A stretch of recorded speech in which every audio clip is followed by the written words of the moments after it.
The year 2387 was not kind to humanity. Their ships could only travel to a few star systems, and they had to ask permission for everything. The aliens who controlled the galaxy made sure humans stayed weak and scared. Captain Park Ji-ho stood on the bridge of his ship, the New Dawn Star. It was one of only 12 human ships allowed to leave their home systems. The ship was not big or powerful like the alien vessels. It looked old and simple next to their advanced technology. But it was all humans were allowed to have. Park Ji-ho was a careful man. He had to be. One wrong word to the wrong alien could mean the end for all humans. The Hegemony Coalition watched everything humans did. They had spies everywhere. They counted every human ship, every weapon, every piece of technology. The coalition was made up of 7 different alien races. They all looked different, but they all agreed on one thing: humans were dangerous. Not because humans were strong. Humans were actually quite weak compared to the aliens. But the aliens feared what humans might become. In his small cabin below the bridge, Dr. Kim Tae-ho was reading old medical files. His daughter Minute Ji sat next to him, playing with a small toy spaceship. She was only 6 years old, but she was very sick. Her body could not make the right proteins to keep her healthy.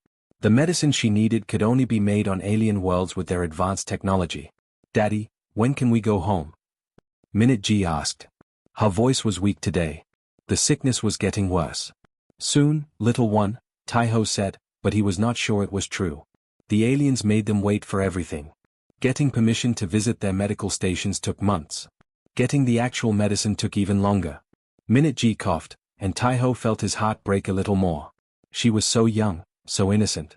She did not understand why the aliens treated humans like dangerous animals. She just wanted to feel better and play with other children. On the bridge, Park Ji-ho was reading reports from human colonies. The news was always the same. More restrictions. More rules. More fear. The aliens gave humans just enough freedom to survive, but not enough to grow strong. His communication officer, Lee Soo-jin, looked up from her station. "Captain, we are getting a message from Kepler's rest station. They say we can dock, but only for supply pickup. No shore leave for the crew." Park Ji-ho nodded. This was normal. Humans were not welcome to walk freely on alien stations. They were watched every moment they were there. Sometimes they were not allowed to leave their ship at all. "Send word to Dr. Kim," Park Ji-ho said. "Tell him to prepare his daughter's medical records. Maybe this time they will let us use their medical bay." But Park Ji-ho did not have much hope. The aliens had refused human medical requests many times before. They said human problems were not their concern. They said humans should solve their own problems with their own primitive medicine. The New Dawn moved through space toward Kepler's rest. The station was huge, bigger than most human cities. Ships from all 7 alien races came and went freely. They traded goods, shared technology, and worked together. But human ships had to wait in special areas, like dangerous cargo that might explode. Dr. Kim Tae-ho carried his sleeping daughter to the medical bay on their ship. It was small and basic compared to alien technology. He could keep Minute Ji comfortable, but he could not cure her. That required alien medicine, alien equipment, alien permission. He looked down at his daughter's pale face. She trusted him completely. She believed he would make her better. But he felt helpless. The aliens had all the power, and they did not care about human suffering. Captain Park Ji-ho called his senior officers to the bridge. There was Engineer Nam Ho-suk, Security Chief Yoon Dae-hai, and Medical Officer Jung Kyung-ho. They were all good people, but they all carried the same weight of fear and frustration. "We need to be very careful on this station," Park Ji-ho said. "No arguments with aliens. No complaints about their treatment. We need their help for Minute Ji." The officers nodded. They all knew Dr. Kim's daughter. She was like a little sister to the whole crew. They would do anything to help her, but they also knew the aliens could destroy their ship with one weapon blast if they caused trouble. As they approached Kepler's rest, they could see the massive alien ships docked there. Some were smooth and beautiful like living creatures. Others were sharp and angular like deadly weapons. All of them were much more advanced than human technology. The station control tower contacted them. The alien voice was cold and mechanical through the translator. "Human vessel New Dawn you will dock at Bay 47. You have 2 hours for supply pickup. No crew may leave the ship except for designated personnel." "Understood," Park Ji-ho replied. He kept his voice calm and respectful, even though anger burned in his chest. 2 hours. That was barely enough time to load supplies, let alone get medical help for a dying child. But humans had no choice. They took what the aliens gave them and said thank you. Dr. Kim Tae-ho picked up his medical bag and his daughter. Minute G was awake now, looking around with curious eyes. She did not understand the danger they faced or the hatred the aliens had for her kind. To her, this was just another adventure with her father. "Will the pretty aliens help me feel better, Daddy?" she asked. Tae-ho's throat felt tight. "I hope so, sweetheart. I really hope so." The New Dawn docked at Kepler's rest station, and their fate began to unfold. Dr. Kim Tae-ho was checking his daughter's medicine when it happened. Minute G was sitting on her small bed, coloring a picture of Earth's cherry trees. She loved those trees. Her grandmother had told her stories about how beautiful they looked when the pink flowers bloomed in spring. "Daddy, look at my picture," Minute G said, holding up her drawing. But as she lifted her arm, her face went very pale. Her eyes rolled back, and she fell sideways on the bed. "Minute G." Tae-ho caught her before she hit the floor. Her body was shaking, and her breathing was very fast and shallow. This was not like her usual sickness. This was much worse. Tae-ho picked up his daughter and ran through the ship's narrow hallways. "Captain Park." "Emergency," he shouted as he ran toward the bridge. Captain Park Ji-ho saw the doctor carrying the unconscious child and knew immediately how serious this was. "What do you need?" he asked. "She needs alien medical equipment," Tae-ho said, his voice shaking. "Our medical bay cannot help her now. She will die without proper treatment." Park Ji-ho grabbed his communication device. "Kepler's Rest Control Tower, this is Captain Park Ji-ho of the New Dawn Star. We have a medical emergency. Requesting immediate access to your medical facilities." The response came quickly, but it was not what they hoped for. "Human vessel, you must follow standard docking procedures. Medical requests will be processed after standard protocols." "This is a child's life," Park Ji-ho said, trying to keep his voice calm. "She needs help right now." "Standard protocols apply to all vessels," the alien voice replied coldly. Dr. Kim Tae-ho carried Minute G off the ship as soon as they docked. Her breathing was getting weaker. Her skin was turning blue around her lips. Time was running out very fast. The medical section of Kepler's Rest was huge and bright. Advanced alien machines hummed quietly, ready to heal any injury or cure any disease. But when Tae-ho tried to enter with his daughter, a tall blue alien in medical clothes stopped him.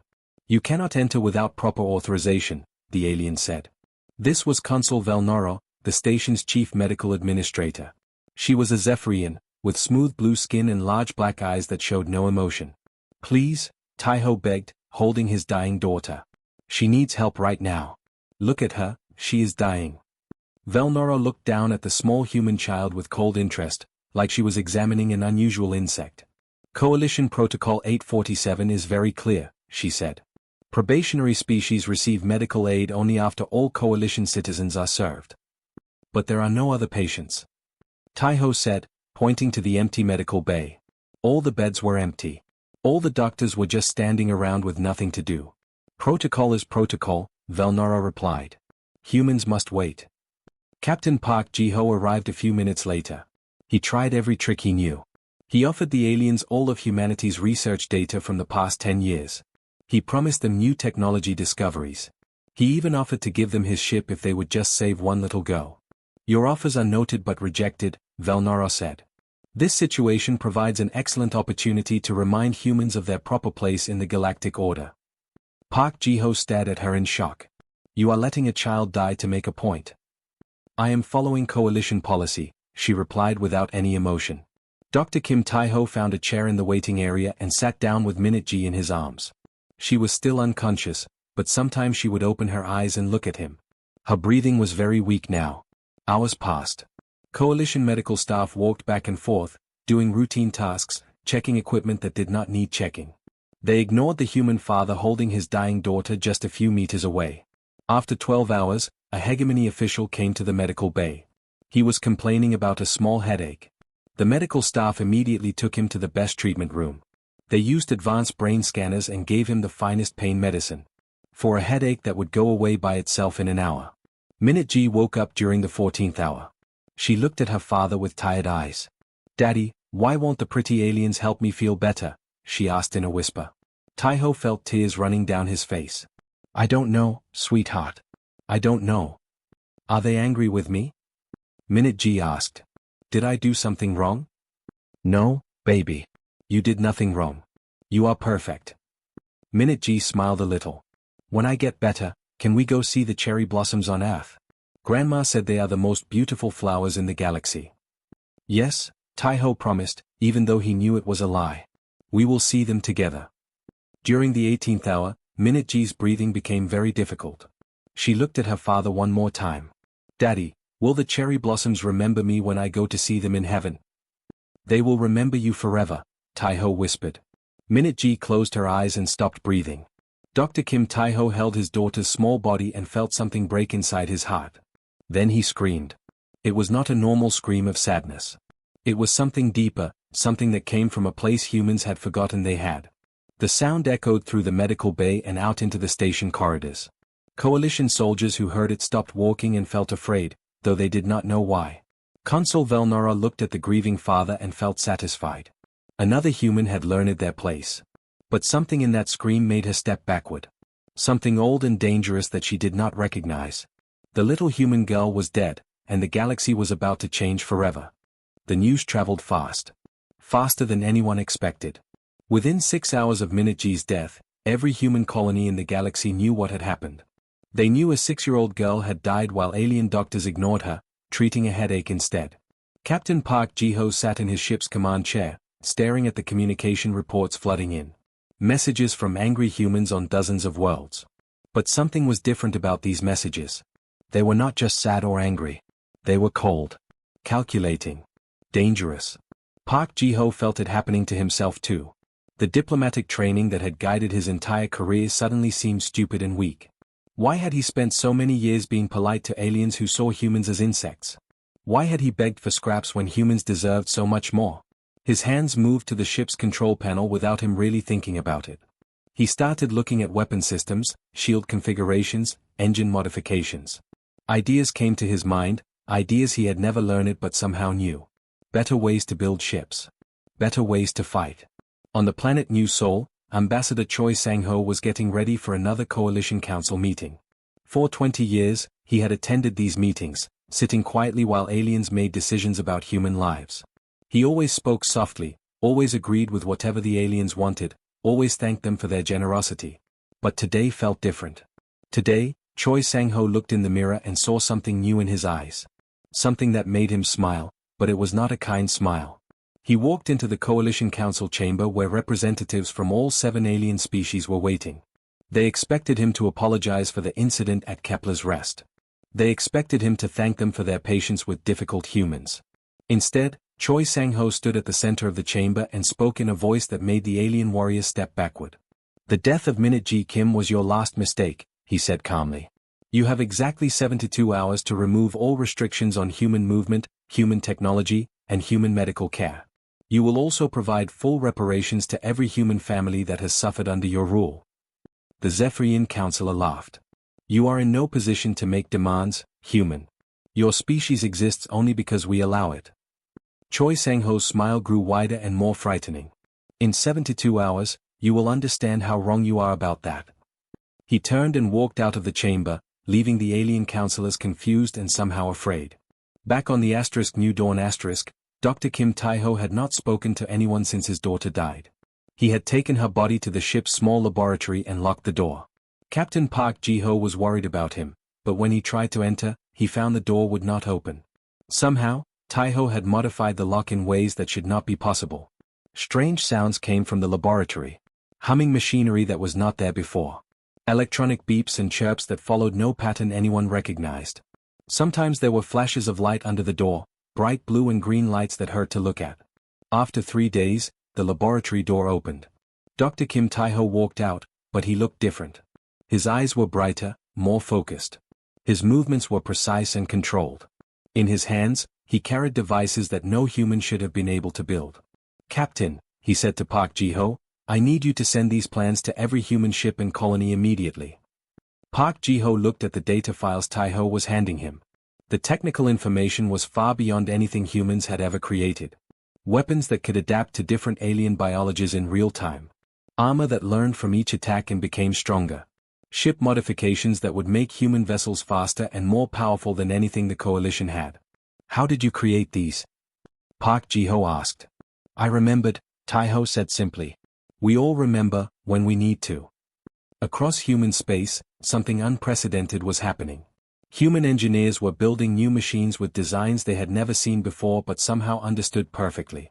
Human scientists were creating new technologies using principles they had never studied but felt in their bones. Human soldiers were learning fighting techniques that no one had taught them but seemed natural as breathing. The changes were not just in technology. Humans themselves were different. They moved with more confidence. They spoke with more authority. They looked at the galaxy with eyes that no longer showed fear. Most disturbing to the coalition was the silence. For decades, humans had constantly communicated with alien authorities. They had filed reports, asked for permissions, sent diplomatic messages. Now, all of that stopped. Human ships still moved through space, but they no longer responded to coalition communications. Human colonies still operated, but their governments no longer sent representatives to alien councils. It was as if humanity had simply decided that aliens no longer mattered. In the deepest archives of the Coalition Library, an old Zephyrian scholar named Cathay was searching through ancient records. The recent human behavior reminded her of something she had read long ago, during her studies of galactic history. She found the files she was looking for, records from 3,000 years ago. Records of the Berserker Wars, when a species of incredible violence had nearly destroyed all life in the galaxy. The Berserkers had been defeated finally, but at terrible cost. Entire star systems had been destroyed in the fighting. As Cathay read the old descriptions of Berserker behavior, her blood went cold. The tactical innovations. The sudden technological advances. The way they stopped communicating with other species before attacking. The way they seemed to share knowledge instantly across vast distances. She ran her research through the library's analysis system, comparing human genetic patterns with ancient Berserker remains. The results made her hands shake. Humans were not just similar to the Berserkers. They were the same species. Evolution had changed them, made them smaller and weaker and more peaceful.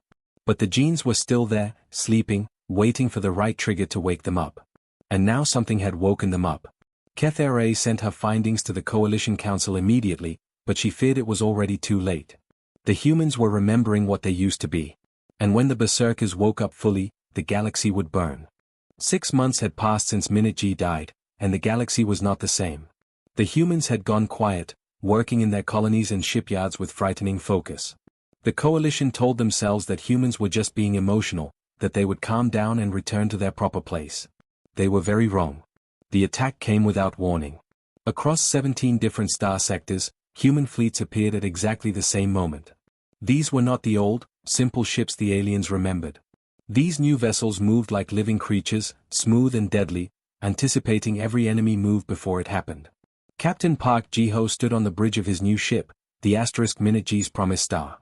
It was 10 times larger than his old research vessel, built with technology that seemed impossible. The ship's weapons could adapt to any enemy, and its armor learned from every attack.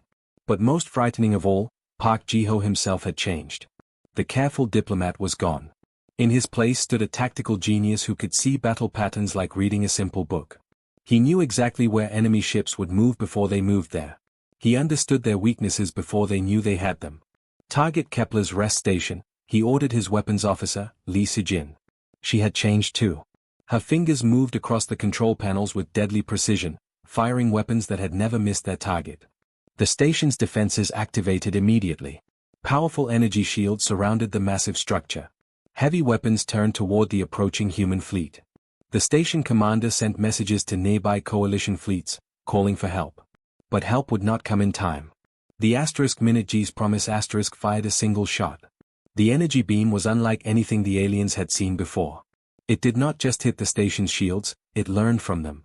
The beam adapted in real time, finding exactly the right frequency to pass through the defense systems like they were not there. The shot hit the station's main power core. All the lights went out. The shields collapsed. The weapons stopped working. In 17 minutes, the most heavily defended station in the sector was helpless. Human boarding ships attached to the station like metal spiders. The soldiers who came out moved with perfect coordination, no wasted motion, no hesitation. They knew exactly where to go and what to do. Most of the station's crew surrendered immediately. But the humans were selective about mercy. They had perfect records of every person who had been on the station 6 months ago. They knew exactly who had helped during Minute G's final hours and who had stood by doing nothing. Maintenance worker Glixtar, who had brought Dr. Kim Taiho food during the long wait, was escorted to safety. Medical assistant Fendoy, who had tried to convince Consul Velnora to help the dying child, was protected by human soldiers. But others were not so fortunate. Consul Velnora was in her office when the door exploded inward. She reached for her emergency communicator, but her hand stopped moving when she saw who walked through the smoke. Dr. Kim Taiho stepped into the room, but he was no longer the gentle scientist who had begged for his daughter's life. His body was still human, but everything else had changed. His eyes glowed with cold intelligence that seemed to see through matter itself. His movements were too precise, too controlled, like a machine built for one purpose. You, Velnora whispered. You are supposed to be weak. Humans are supposed to be harmless. Taiho smiled, and the expression made hardened soldiers in the hallway turn away in fear. You killed my daughter to prove humans were weak, he said. His voice was calm, but underneath it was something that made the station's metal walls vibrate. I am here to show you how wrong you were. Velnora tried to run, but Taiho moved faster than should be possible. His hand touched her shoulder, and she felt something enter her bloodstream. Not poison, something worse. Something that made her body turn against itself slowly and precisely. This is exactly how long my daughter suffered, Taiho said as Velnora collapsed. 18 hours of pain, wondering why no one would help her. Now you will understand. Velnora screamed, but no one came to help her. The humans had made sure of that. Across the galaxy, similar scenes played out. Coalition fleets that had ruled space for centuries found themselves outmatched by ships they had dismissed as primitive. Human tactics were brutal and efficient, but they were also terrifyingly smart. Every battle plan adapted in real time. Every weakness was found and exploited. The coalition forces began retreating, but not because they were losing battles. They retreated because they were afraid. Deep in their genetic memory, ancient warnings whispered about the species that had nearly destroyed all life. The berserkers had been gone for 3,000 years, but the fear remained. And now they recognized those same patterns in human behavior. Admiral Zeth Kuan of the coalition fleet had fought in 100 battles. He had never retreated from any enemy. But when his sensors showed human ships approaching his position, he gave the order to withdraw. Sir, his tactical officer asked, our fleet is 3 times larger than theirs. Why are we retreating? Zeth Kuan looked at the tactical display showing human ship movements. They moved in patterns that triggered instinctive terror in every coalition species. Patterns that had been coded into their genes by ancestors who barely survived the Berserker Wars. Because, Zeth Kuan said quietly, we are not fighting humans anymore. We are fighting the nightmares our ancestors fled from. And we are not strong enough to win. The retreat became a rout. Coalition forces abandoned entire star systems rather than face the transformed humans in battle. Ancient monitoring stations, built to watch for Berserker activity, activated for the first time in millennia. The humans had remembered what they used to be. And the galaxy was learning to fear them again. 1 year had passed since little Minute G died in her father's arms. The galaxy was a very different place now. The Hegemony Coalition no longer existed. Their mighty fleets were scattered across distant star systems, hiding from human patrols. Their grand stations had been converted into medical centers and refugee camps. The 7 species that once ruled everything now sent careful, polite messages asking for permission to travel through their own former territory. Dr. Kim Taiho sat in his new office on Central Station, formerly the Coalition's main headquarters. Through his window, he could see ships from dozens of different species coming and going peacefully. But they all flew human flags now, and they all followed human rules. The most important rule was simple: no sentient being would ever be denied medical care for any reason. The punishment for breaking this rule was something no one wanted to experience twice. Taiho had changed much in the past year. His hair had gone completely white, though he was still young. His eyes held a coldness that made even his human assistants nervous. He ruled the galaxy with the same precise efficiency he had once used in his laboratory, but there was no warmth left in him. A soft chime indicated someone was requesting to enter his office. Come in, he said without looking up from his reports. Captain Park Ji-ho walked in, wearing the uniform of the new Galactic Authority. He had been appointed as Earth's representative to the other species, a job that required both his old diplomatic skills and his new tactical abilities. The monthly medical report, Park Ji-ho said, placing a data pad on Taiho's desk. 0 requests for medical aid have been denied this month. All species are complying with the new protocols. Taiho nodded and read through the numbers. Millions of beings from hundreds of different species had received medical treatment in human facilities. Diseases that had plagued alien populations for centuries were being cured with human technology. Children who would have died under the old system were now healthy and playing with their families. Good, Taiho said. And the memorial? Construction is complete, Park Ji-ho replied. We held the dedication ceremony yesterday. In the main corridor of Central Station, a new wall had been built. On it were images of every human child who had died under coalition rule because they were denied medical care. There were more faces than anyone had expected, hundreds of children who had been forgotten by history, remembered now in permanent light displays. At the center of the wall was Minute-G's picture. She was smiling in the photo, holding her toy spaceship, her eyes bright with the curiosity that had made everyone love her. Under her picture were words in every major galactic language. Never again will any child suffer as she did. Every day, beings from different species came to look at the wall. Many left flowers or small toys. Some just stood there for a long time, thinking about the children they had ignored when they had the power to help. Former coalition officials who visited the station walked very carefully past that wall. They knew that several of their old colleagues had simply disappeared after the war ended. No one asked what happened to them, and no one really wanted to know. In what used to be the Coalition Council chamber, a different kind of meeting was taking place. Representatives from the surviving alien governments sat around a circular table, waiting patiently for their turn to speak. They no longer wore fancy uniforms or carried weapons. They looked more like students waiting to talk to a strict teacher. Captain Park Ji-ho entered the chamber and took his seat at the head of the table. The old throne where the Coalition High Chancellor used to sit had been removed. In its place was a simple chair, but everyone in the room knew exactly who held the real power. First item, Park Ji-ho said, consulting his notes. The Rigel system has requested permission to build a new medical facility. Approved. The vegan colonies want to upgrade their hospital ships. Approved. The Zephyrian remnant asks for human doctors to help with a disease outbreak on their farming worlds. He looked directly at the Zephyrian representative, a nervous young official who had not been alive during the coalition years. Approved, with a full medical team departing tomorrow. The Zephyrian official looked surprised. Sir, we cannot pay for such expensive treatment. Park Ji-ho's expression did not change. Medical care is not for sale. It is a right of all living beings. Anyone who tries to sell it or deny it will deal with Dr. Kim personally. The threat was clear, and the representative nodded quickly. Everyone in the galaxy knew what happened to people who made Dr. Kim angry. After the meeting, Park Ji-ho took a transport ship to Earth. It was a journey he made every month, always on the same day. The day Minute-G had died. He found Dr. Kim sitting beside a small grave in a quiet cemetery outside Seoul. The headstone was simple, carved with Minute-G's name and a picture of cherry blossoms.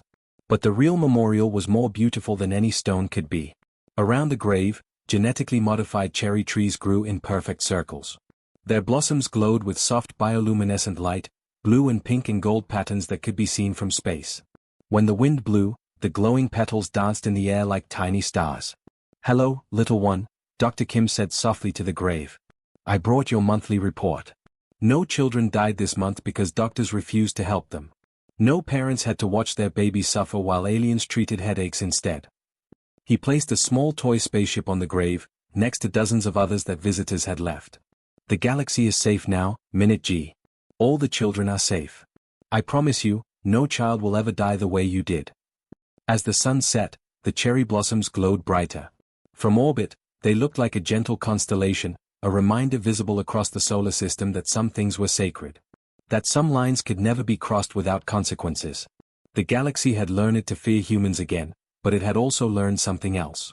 Humans protected the innocent with the same fury they used to destroy their enemies. They had become both the galaxy's greatest threat and its most reliable guardian. And in a small cemetery on Earth, a little girl's memory ensured that no child would ever be forgotten again.